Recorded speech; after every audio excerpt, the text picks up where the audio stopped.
Good morning! Ako si Nurse Val and I will be talking with you for about 10 minutes today to check how you're feeling and to support you. Okay lang ba sa'yo na mag-usap tayo ng sandali? Opo, okay lang. Okay, thank you. Ano ang gusto mong itawag ko sa'yo? Chopper na lang po. Chopper, okay. Chopper, this is a safe space so you can share anything you feel comfortable talking about. So, kamusta yung pakiramdam mo ngayon? Okay naman po, pero minsan naiisip ko pa rin yung sunog. Okay. Nabanggit mo na minsan naisip mo pa rin yung sunog. Can you tell me more about what you remember when that happened? Naalala ko po yung usok at kung gaano kabilis nasunog yung bahay namin. Sobrang bilis kumalat ng apoy. Natakot talaga po ako. Oh, it sounds like that experience was very frightening for you. Opo, minsan kapag may naaamoy akong usok o may naririnig akong truck ng bumbero, bigla akong kinakabahan.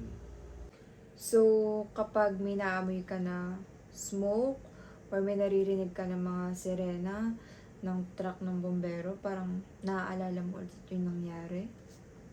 Opo, parang bumabalik sa isip ko. Salamat sa pag-share, Chopper.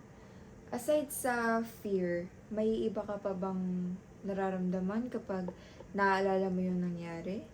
Nalulungkot din po ako kasi nawala lahat ng gamit namin.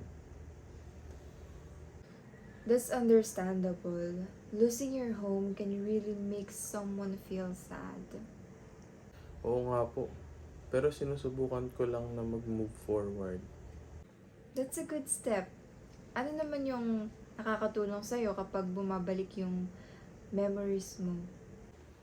Nakakatulong po kapag kausap ko yung pamilya ko o pag nakikinig ako ng music. Okay, Chopper, thank you for sharing your experience with me today.